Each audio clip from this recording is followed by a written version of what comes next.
Is a warplane light years ahead in its design. A supersonic killing machine built to become the stealth fighter of the 21st century. Packing a deadly array of state-of-the-art missile systems, it excels at both close-in dogfighting and precision strike ground attacks.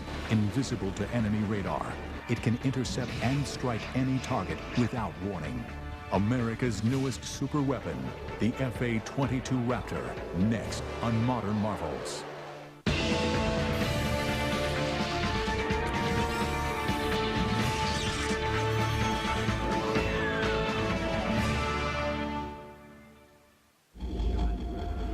(1981). In his first press conference as President of the United States, Ronald Wilson Reagan offered a deal to the Soviet leader Leonid Brezhnev. If Soviet SS-20 missiles aimed at Western Europe were removed, America would not deploy its Pershing II cruise missiles to counter the threat.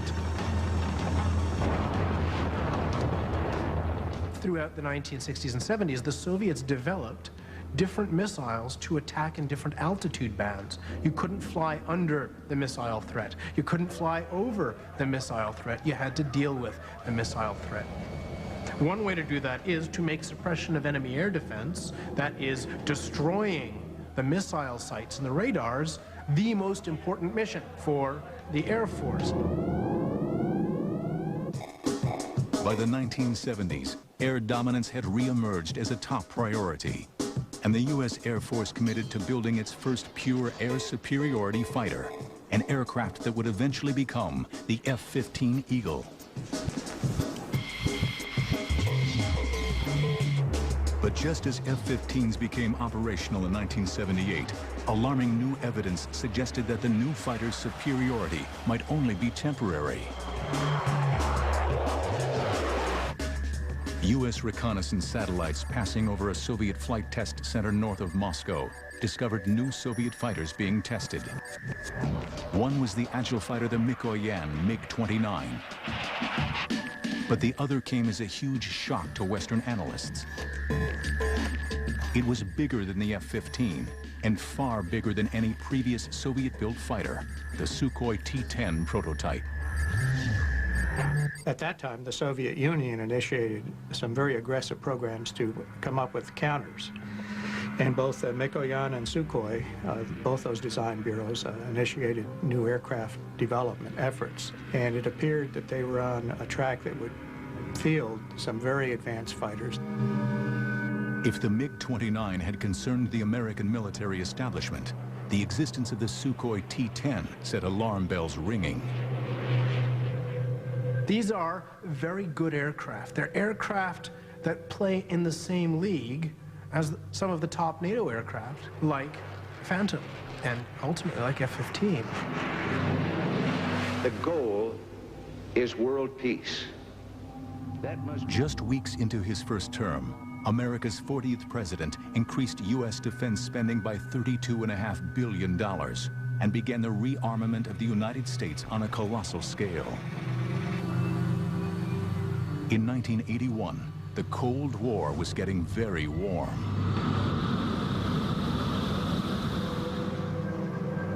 As Reagan and Brezhnev squared off, the U.S. Air Force concluded that it urgently needed a replacement for its F-15, an advanced tactical fighter, or ATF, that would have no equal. As American planners start to develop the concept of air-land battle to fight World War III, the U.S. Air Force starts to think about the kind of equipment it wants to have when it comes time to fight the war. At that time, in the secretive black world of advanced military aviation development, one technology had emerged at the forefront: stealth. During that period, the late 1970s, of course, in what we call the black world, in the world of secret programs, there was a great effort going on to come up with counters to these new Soviet weapon systems that could enable us to knock out their SAM system. And that, of course, led to the development of the F-117. Analysis of air-to-air combat in Vietnam, called the Red Baron Study, had kick-started the race for stealth. An operational analysis study showed that in Vietnam, that most aircraft were killed by other aircraft that they hadn't seen. So from this, you get the idea that if the aircraft isn't seen, it has a tremendous advantage. Air combat data from World War II and Korea reinforced this need for invisibility. So from this, in a process of operational analysis, the U.S. Air Force learns that what you really need to do is be invisible to the enemy. And that means that an aircraft is designed to be as near as possible invisible to an enemy fighter aircraft. Its geometry is designed to give it a very low profile, that is to make it very invisible to an oncoming fighter aircraft using high-frequency fighter aircraft radar. The principle of stealth technology is to literally make an airplane invisible to the enemy. An aircraft's shape must reflect incoming radio waves away from the enemy radar rather than towards it. To further obscure the warplane's visibility, an aircraft is then covered in materials that absorb radar signals. In turn, this reduces its visibility on a radar screen. Leading the way in stealth technology was Lockheed Martin's Skunk Works. In the late 1970s, stealth wasn't widely known outside of a few companies. The ability to integrate stealth technology, shaping for stealth, and the materials was really only well known in two companies. It was Lockheed and Northrop. In 1977, amid unprecedented security, Lockheed flew a prototype of the world's first stealth fighter. And by the 1980s, during Operation Just Cause, its F-117 helped to destroy General Noriega's regime in Panama.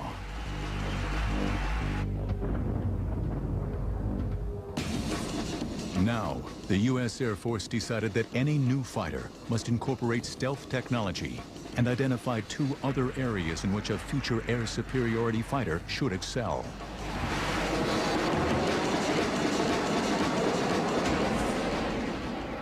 Well, at that stage of the game, it was clear that the Air Force wanted a stealthy fighter. It was also clear that they wanted an airplane that would supercruise, in other words, run supersonically without lighting off the afterburners. And they didn't want to sacrifice any of the classic fighter maneuverability. So they wanted a fighter that, besides all the new technology, would maneuver as well or better than the F-15. In October 1982, representatives from aircraft manufacturers met with the U.S. Air Force and began to identify the specific must-haves for the new fighter. It must be a supersonic cruise aircraft with a combat radius of 700 to 900 miles, with reduced observables if possible. The aircraft would have to be able to operate on a 2,000-foot runway and must be easier to maintain than an F-15. The challenge was issued. Now it was up to the finest aviation manufacturers in the world to respond. The Advanced Tactical Fighter program was about to begin, and the Raptor, America's fifth-generation fighter, was about to be hatched.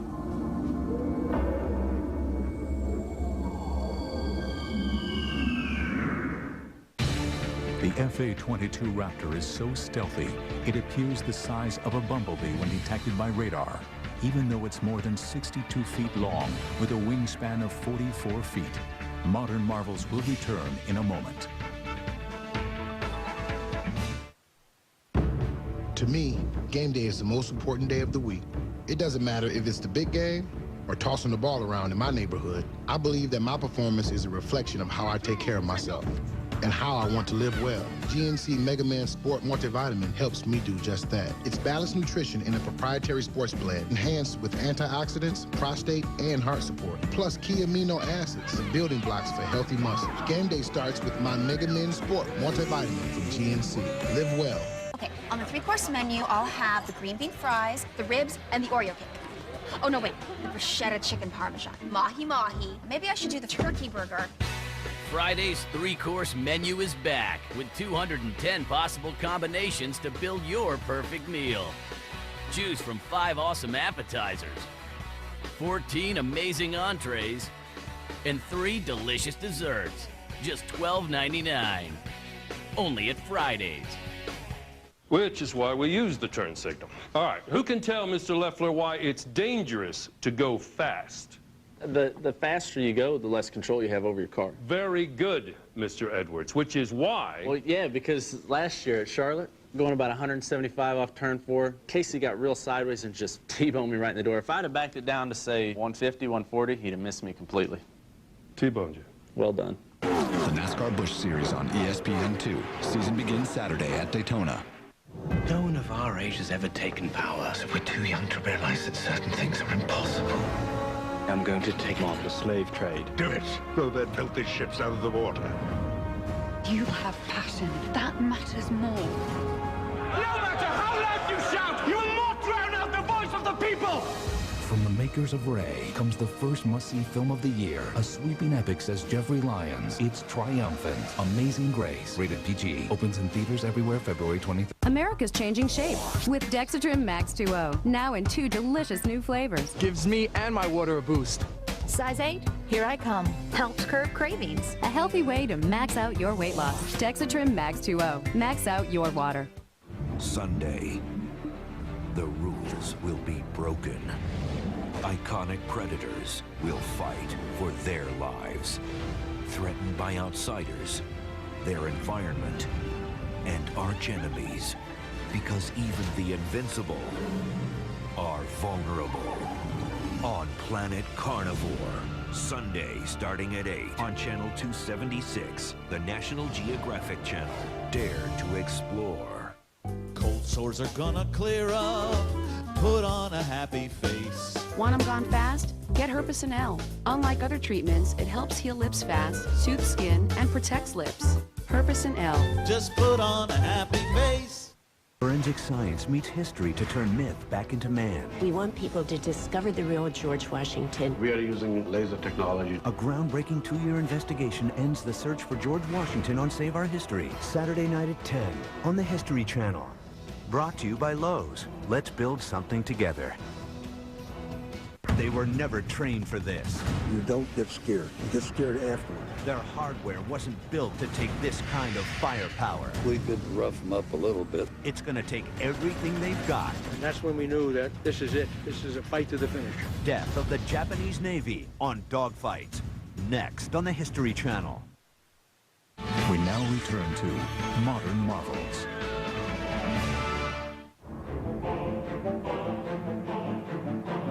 By 1983, U.S.-Soviet relations had reached a new low. Following Leonid Brezhnev's death, the Politburo, now controlled by ex-KGB boss Yuri Andropov, was labeled by Reagan as the focus of evil in the modern world. Continuing his policy of rearmament, Reagan announced plans for the Strategic Defense Initiative, better known as Star Wars.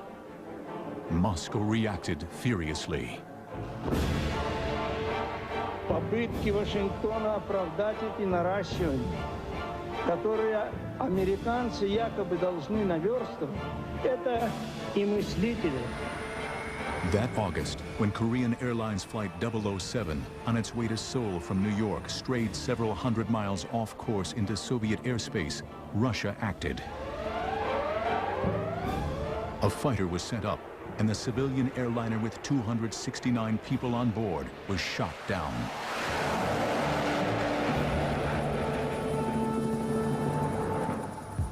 The shooting down of KAL-007 sent shockwaves around the world, straining international relations almost to a breaking point.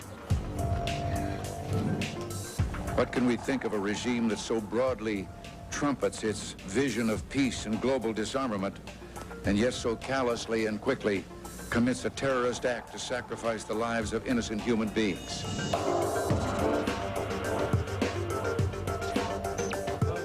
Reagan's reaction to the crisis strengthened U.S. conviction that stealth would now be the prime requirement for America's new fighter. Some senior people in the Pentagon looked at the stealth requirements and decided they were inadequate, and they radically changed them. So stealth became a really major, dominant requirement in the program. In In this politically charged climate, the U.S. Air Force created its Advanced Tactical Fighter, or ATF, System Program Office. Based at Wright-Patterson Air Force Base in Ohio, Colonel Albert C. Piccirillo was placed in charge of the division. One of the things we really wanted was the ability to leverage stealth in a high-performance fighter. And we also wanted this high-performance fighter to still be capable of good close-in, within visual range maneuvering capability. In fact, we wanted more than just existing capability in some areas. Manufacturers were invited to submit concepts for an aircraft with an operational radius of 800 miles, enough to allow it to operate over the entire central region of Europe from bases in central England. It should have low observable characteristics and be able to cruise at Mach 1.5 for an astonishing 600 miles. We weren't building an airplane for the 1990s, although that was what we were trying to do. We were really building a fighter for the 21st century that could take on all of the advanced threats that the Soviet Union was likely to throw at us. All of the teams had their work cut out for them. But on top of this, the military added another complicating factor. At the end of the concept demonstration phase, the decision was made by the Air Force to launch a demonstration validation phase of the program that would involve building 2 flight demonstrators, YF-type airplanes, that would then be evaluated. They didn't have to have full armament, they didn't have to have avionics, they didn't have to have stealth coatings. But essentially, they were going to go out and show us what you can do. But building prototype aircraft was expensive, and no one manufacturer could afford it on their own. They all know that they must invest so much money in developing that if they don't get the contract, they're going to be so out of pocket, it's going to hurt the company badly. Each manufacturer would submit a design for the demonstration valuation, or DEM-VAL competition, but agreed that the winning company would be the prime contractor and its partners subcontracted to produce major components. Everybody's investment will be at least partly repaid because everybody gets a piece of the action. 7 designs for the Air Force competition were submitted for final evaluation. All of the 7 contractors came in with designs that were very feasible, and that could have been built. The question was, which were the best, and then how did we determine that they really were good enough? 2 manufacturers with strong experience in stealth technology, Northrop Grumman with its B-2, and Lockheed Martin with its F-117 led the way. Northrop's Advanced Tactical Fighter, or ATF design, was for an alien-looking aircraft with diamond platform wings and huge V-tails. It was a design that stressed speed and stealth. Northrop came in with an airplane that really, from the very beginning, looked just like the YF-23 that eventually was built and flown. Lockheed's entry echoed that of the F-117. Its vectored thrust, arrowhead shape, trapezoidal wings, and 4 tails ensured that the aircraft would be maneuverable. The fact was that Lockheed and Northrop had significant advantages in the fact that they had built stealth aircraft and flown them. There's a big credibility factor there. On October 31st, 1986, both Lockheed and Northrop's ATF designs were declared the winners. Under the terms of the DEM-VAL competition, each team would build 2 aircraft. At the end of the process, one of 2 designs would become America's new Advanced Tactical Fighter. Costing billions of dollars, the new fighter would make a technological leap into the 21st century. The FA-22's radar system gives the aircraft a first look, first shot, first kill capability. That means it can see an enemy plane first, fire a missile, and destroy the target without the pilot ever knowing. Modern Marvels will return in a moment. They were never trained for this. You don't get scared. The Soviet Union, the shapes of the two rival designs were finally unveiled. And now, ladies and gentlemen, I proudly present to you the YF-22A, prototype for U.S. air superiority in the 21st century.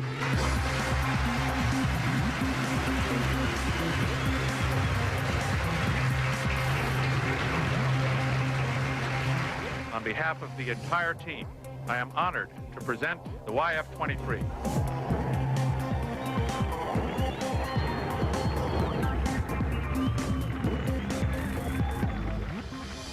Northrop's version, called the YF-23, closely resembled its original design. Well, it was a most unusual looking aircraft, very futuristic. It had twin V-tails as opposed to what we call a cruciform, twin verticals and twin horizontals. It had a large trapezoidal wing, and it had a very slender shape when looked at from the edge-on view. In contrast, Lockheed's design, called the YF-22, seemed surprisingly conventional, with 4 tail surfaces, vectored thrust, a broad, solid body, and a conventional wing. But unlike Lockheed's other stealth aircraft, the F-117, radar-absorbent materials were not applied over the whole of the FA-22, but used selectively on its edges, cavities, and other crucial surface areas. You walk around the airplane, everywhere you look, what you see is something that's designed to do the job in the most efficient and effective way, and no wasted space, no wasted capability. It's truly an airplane that's intended and has been optimized for its job.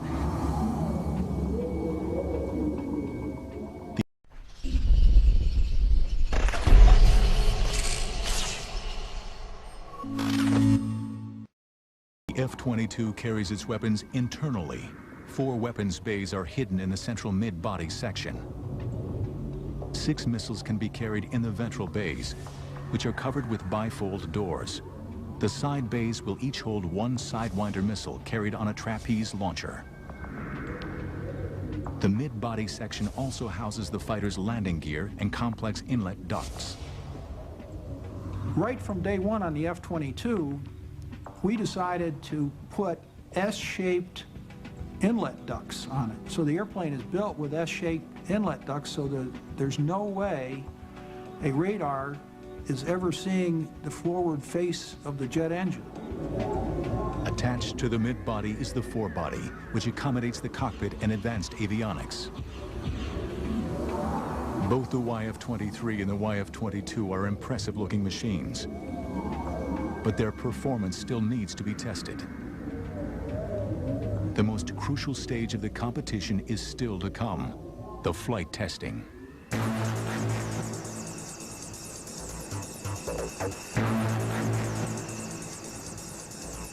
Northrop was first in the air.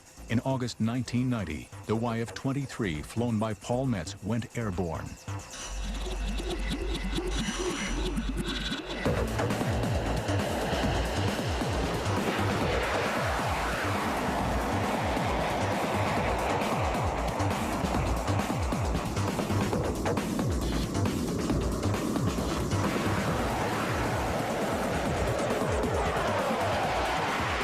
The test was a huge success.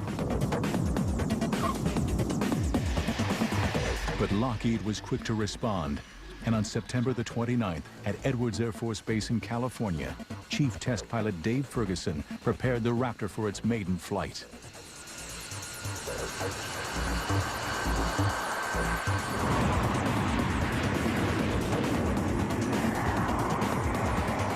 And I felt the only thing in this airplane that's ever flown before was me. And I think in the back of my mind I was saying, please fly, when I pulled the nose up.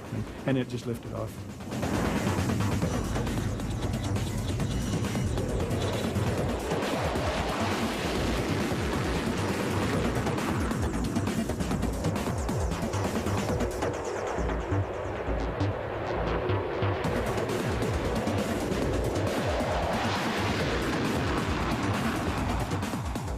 I was fully aware we had a wonderful flying airplane, and The handling qualities in the takeoff and landing, or power approach as we call it, were just absolutely superb.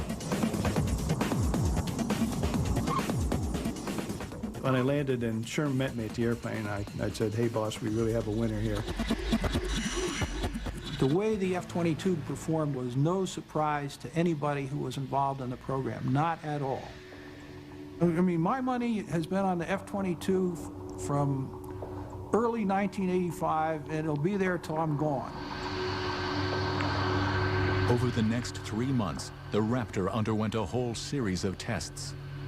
The Air Force required both teams to give them performance projections, and then they were going to actually compare that with what the airplanes actually did in flight, subsonic, supersonic, at different altitudes, and so forth.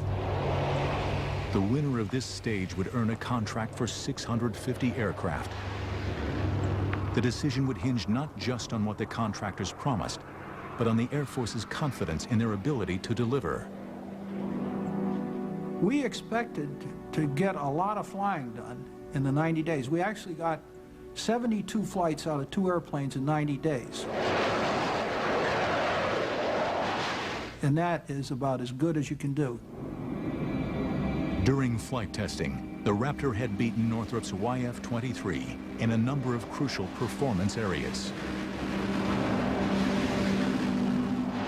We focused on the supersonic testing, including supercruising, and we did something that Northrop didn't do, and that is we did launch a couple of missiles. We launched a Sidewinder out of the internal side bay on our prototype airplanes, and we launched an AMRAAM, long-range air-to-air missile, out of the internal weapon bays.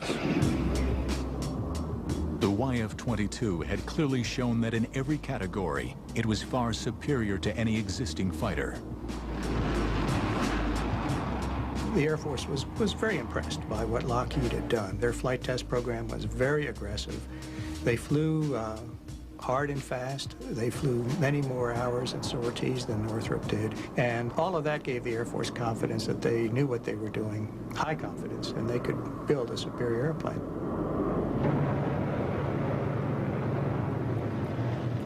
But it would be events in 1991 that would carve out the Raptor's future.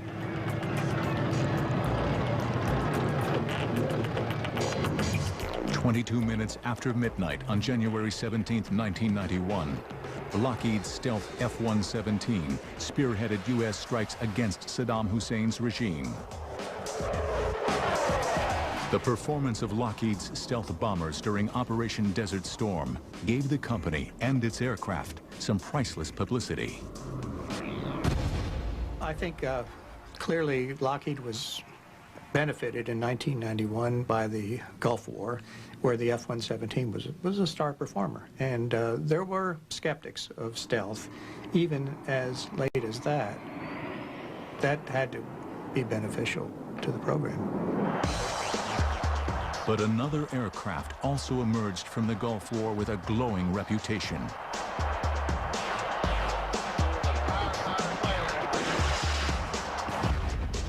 The F-15, the aircraft destined to be replaced by the ATF, emphatically confirmed its status as the foremost air superiority fighter in the world. Now, it appeared that the need for an advanced stealthy fighter, the F-22, might be totally unfounded. See, it's not like the F-15 wasn't any good. It's a good aircraft. It's still a good aircraft. It will be a good aircraft for years to come. You could even just tool up the factory and keep building new F-15s. Why not? Hey, I'm gonna bring him up now. But not everyone agrees. The big weakness in their argument is they are making a statement about world conditions today and what the threats are today. The real issue is what capability you want for 2025 or 2030. The people who say you don't need this, they think the world is not going to change in the next 20 years. And that is a hell of an assertion. By April 1991, bogged down by the F-15 debate, the U.S. Air Force prepared to announce the winner of the Advanced Tactical Fighter contract. But would the Raptor emerge from the controversy unscathed?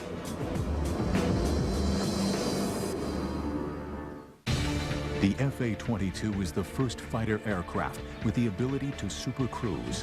That means it can fly at a velocity of 1.5 times the speed of sound or greater without needing to engage afterburners. Modern marvels will return in a moment. Lockheed announced that it intended to locate the F-22's headquarters in Georgia, where the Raptor's forward fuselage would be built. General Dynamics would build the F-22's mid-body section in Fort Worth, Texas, and Boeing would manufacture the wings and tail in Seattle, Washington.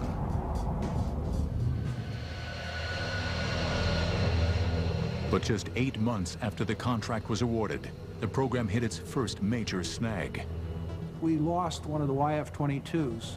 Fortunately, the test pilot, who's a good friend of mine then and now, walked away unharmed. During preliminary testing, the unthinkable happened. A YF-22, flown by Tom Morgenfeld, crashed just after takeoff. As this unique footage shows, the aircraft's thrust vectoring system forces it to belly land on the runway. A key element of the Raptor's design, thrust vectoring, uses movable exhaust nozzles to alter the angle of thrust from the two Pratt & Whitney engines. As the Raptor makes its low-level flyby, Tom Morgenfeld keeps the stick forward to keep the nose down.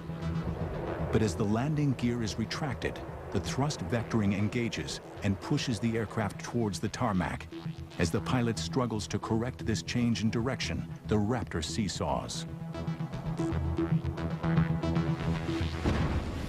The fundamental error there had nothing to do with the airplane.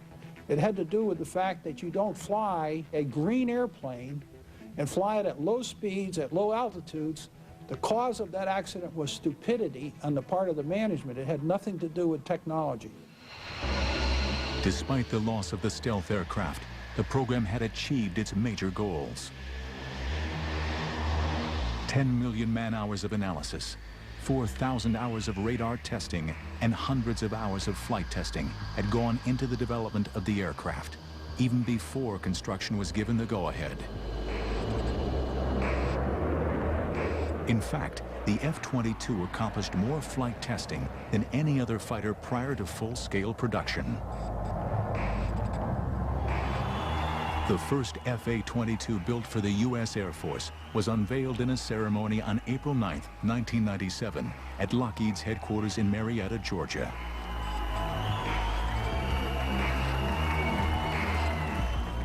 Now Air Force pilots would get the opportunity to check out the new aircraft for themselves. I would call the Raptor the Miss America of all aircraft. It's got the talent, it's got the bikini contest won, it's beautiful, it's got all the capabilities. It really wins the show in every aspect. The airplane is eye-watering. It does everything the pilot asks of it, and it is very good at what it does. First flown by the Air Force in 1997, pilots at Edwards Air Force Base have exceeded 2,000 flight test hours in more than 900 missions.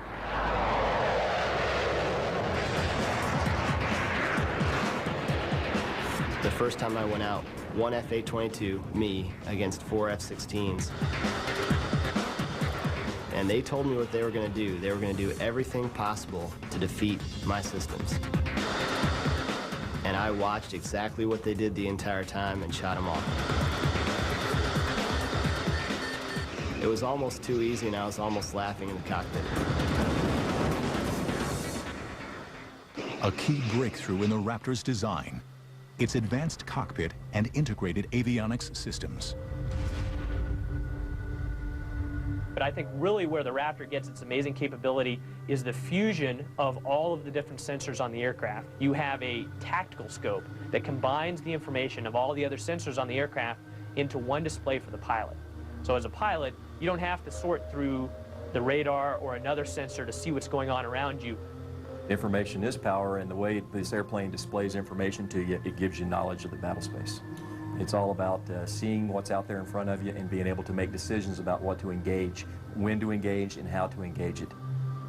I'd say integrated avionics does two things for me. Number one, it makes me a lot safer. It gives me less chance to crash my jet. It also makes every pilot who flies this aircraft more deadly. Instead of having to do 6 or 8 steps to achieve a kill, you really only have to do one. The Raptor carries a formidable array of ordnance. All of the Raptor's weapons are housed inside the aircraft. 2 bays at the bottom of the plane use a pneumatic-style hydraulic launcher that literally punch the missiles or JDAMs out of the aircraft with a force of 40 Gs. And 2 side bays house air-to-air missiles. Here, a trapeze launcher moves the missile outside the airframe very rapidly, a fraction of a second before the missile is fired. And to complement the Raptor's armament of 8 missiles, the fighter also has a gun. At one point in the evolution of the Advanced Tactical Fighter program, the U.S. Air Force had raised the question of eliminating the gun to save weight.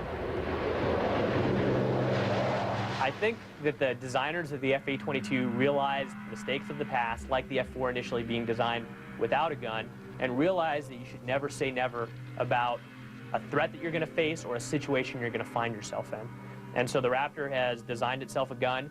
Will anybody get close enough for us to use the gun? Well, hopefully not, probably not.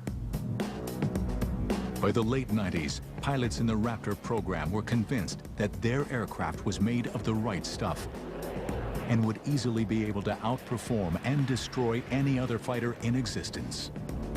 It is the sum of the parts that makes the F-A-22 so capable. Probably most important in my eyes is the stealth. Having an aircraft that nobody can see is just a tremendous, tremendous advantage. The speed, the maneuverability, the precision, all those factors are incredible also. So when you put everything together, the Raptor's just incredible. But this belief was exclusively based on controlled flight and missile firing exercises. What the Raptor's pilots really needed was combat experience, and they were about to get it. America's untested 5th-generation stealth fighter was about to go head-to-head with a combat-seasoned air superiority fighter, the F-15 Eagle. The Pentagon recently estimated that the total development and production cost of its current plan for 279 Raptors would come to nearly $72 billion.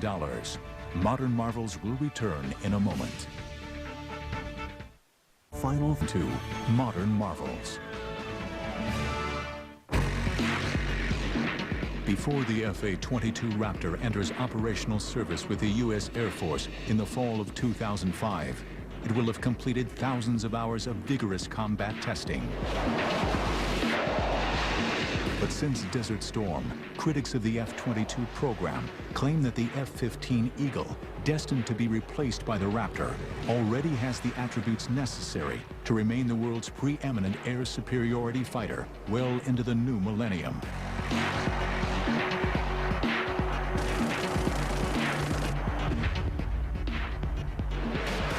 It is a view dismissed by the U.S. Air Force. If you look at the F-15 and the F-18 and compare it with existing fighters that are sold around the world today, you'll find that today we're almost at parity. If we ever run up against an enemy that has the ability in terms of the air crew to use those enemy fighters, we will have a tough time with the current generation. The F-15 is a great aircraft, and in air-to-air it is outstanding. However, with the production of new fighters that are being produced today and also some surface-to-air threats, there are situations in the F-15 that would make me nervous.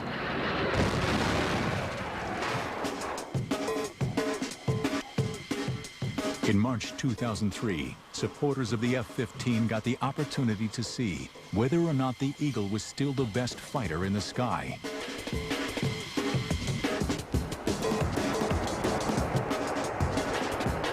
Five F-15s would go head-to-head with a single Raptor. Although no missiles would be used during the exercise, the sorties would closely resemble actual combat. No mercy would be given by either side. This was a kill or be killed exercise. There were 5 adversaries and me, and my biggest concern was running out of weapons too soon. All 5 F-15s were flown by experienced F-22 pilots. One by one, the Raptor brought them down. I could never see them. I never knew that they were there, and I died. You got someone locked? point. Roll up. I could hear him on the radio calling his simulated missile shots, Fox 2, and knowing that this was getting really unnerving, because I could also tell his range was closing rapidly on me. There, 17,000, splash, splash. I don't think anybody ever saw me the entire time that while we were out in the airspace. Bandit, bandit. Fox. Fox. Could not find him, no matter what I did, and the next time was when he flew directly over the top of my airplane. I saw him visually. Well, in 3, 2, 1, snap. I know firsthand from flying the Raptor against other aircraft and flying other aircraft against the Raptor that it's like clubbing baby seals. It's so easy. The first indication you have that an F/A-22 is out in your area of responsibility is when you are in your parachute heading down towards Earth and your jet is falling a little bit faster than you are. In combat testing with F-15s, the F/A-22 Raptor had emphatically proven its doubters wrong. There have been times when the Raptor has gone up 2 versus 8 against F-15s, and it ends up being boring for the adversaries because no matter what they do, they die. Having flown the F-15 and now having flown the Raptor and seen combat, I would not want to be on the receiving end of what the F/A-22 is capable of. We will take on anything, any combination of the latest aircraft that we can throw at ourselves, and we usually win. To date, 27 F/A-22 Raptors have been delivered to the U.S. Air Force and are in limited operation at Edwards, Nellis, and Tyndall Air Force bases. Many more will follow. The Air Force has agreed to a final production run of almost 300 aircraft. I think 300 F/A-22s will tip the scales of any conflict in our favor. I think that any country who sees 300 F/A-22s flying towards it has got to get a little nervous. Lockheed expects a full production rate of 60 aircraft a year.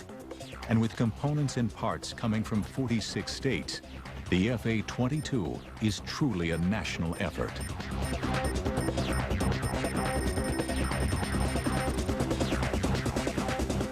Costing a massive $93 million each, the Raptor is certainly the world's most expensive fighter aircraft. But for many, it is money well spent. Yeah, this is something special. This is not like an F-15 on steroids or an F-16 on steroids. This is the real thing with a leap of technology that's orders of magnitude better than what we have now. The interesting thing about the F-22, though, is it is a fixed volume with an infinitely increasing ability in terms of its computer capabilities. If you think about the airplane, it has fixed holes in the sides of the fuselage where computers sit today. In the future, there will be more computer capacity that requires less power going in that same physical hole. So the F/A-22, over the course of its life, will only become a more and more flexible and more potent machine as computer capacity increases. America's F/A-22 Raptor was created out of the Cold War fear that Russian-made fighters would sweep aside the F-15. But the world has changed since the frigid days of the Cold War. The Soviet Union no longer exists, and the F-15 has more than earned the fear and respect it commands as the current frontline fighter for the U.S. Air Force. But the Raptor, Lockheed's F/A-22, looks set to carry U.S. Air Force doctrine well into the 21st century. I'd be terrified to go into the arena with something like that. I really would. I've been on the receiving end of it in testing and mentally translated myself to what if this was combat, and it is a unnerving and a disquieting feeling to fly in the same airspace with one of these airplanes. I would say that it's not fair to our enemies or even our own technology to fight against the Raptor, but the goal of war isn't fair, that we don't go into combat because we want a fair fight. We want to win as fast as possible with as little loss of life as possible. And the Raptor allows that to do that for generations to come. In today's changing world, there are few certainties. But the rule of the Raptor, America's air dominance fighter over the skies, is one of them.